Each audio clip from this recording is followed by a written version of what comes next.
Kwa hiyo Rais Samia tarehe 19 aliapishwa kwa rais wa Tanzania, na alipoapishwa alirithi mikoba iliyokuwa imeachwa na Magufuli. Magufuli alikuwa anasema hapa kazi tu, na alianzisha miradi mikubwa, ila Mungu hakumpa nafasi ya kuiendeleza. Alianzisha reli akaijenga mpaka Morogoro, ilikuwa haijafika Morogoro, haijakamilika, akaondoka. Alianzisha bwawa la umeme kule Rufiji na akalipa jina la baba wa taifa Mwalimu Julius Nyerere. Alianzisha ujenzi wa vitu vingi pamoja na daraja la Busisi, Kigongo Busisi. Nataja miradi michache ile ambayo ni mikubwa na ya gharama. Kwa alipoondoka Watanzania walilia, na wengine wanasema sasa itakuwaje? Miradi hii itaendeleaje?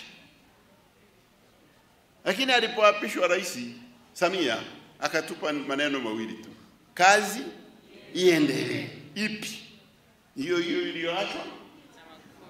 Ndio. Maana walikuwa watu wanahofu kwa itaendelea, na akatupa kauli mbiu ya kutupa moyo kwamba kazi ifanye nini? Iendelee. Sasa na waulizi, imeendelea au haiendelei? Imeendelea. Imeendelea sana. Ile reli ambayo ilikuwa inajengwa sasa hivi imefika Dodoma. Watu wa Dar es Salaam siku hizi wameacha kupanda basi, wanapanda treni kwenda Dodoma. Na ile reli sio kwamba imekomea Dodoma, iko mpaka Makutupora Singida.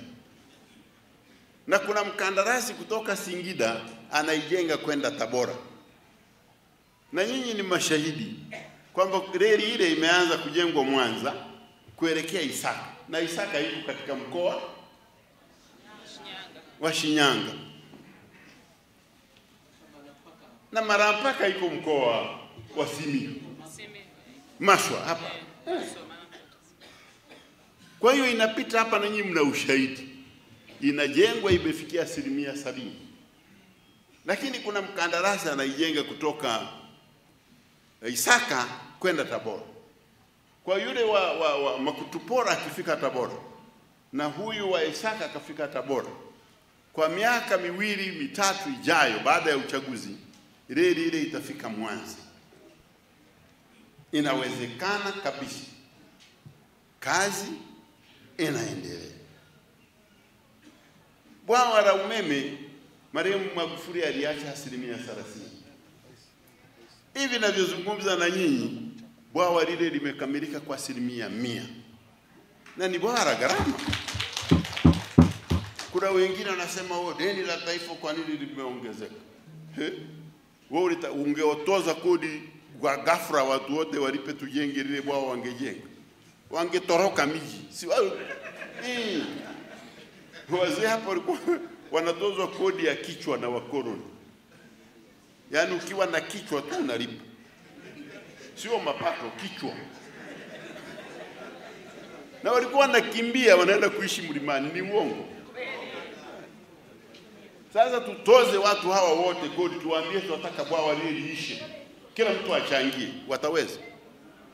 Mopera. Kwa hiyo tunachokopa ili kufanya jambo ambalo tutaishi na faida zake kwa miaka mingi, kizazi hiki na hata kizazi. Na lile deni mliona sio kwamba amekopa Mama Samia trilioni 97, sio kweli. Lile deni linaongezeka na madeni mengine ya zamani tuliisha kopa tangu Nyerere, lakini yanachukua miaka 40 kuanza kulipa, nayo yamo kwenye yale mahesabu.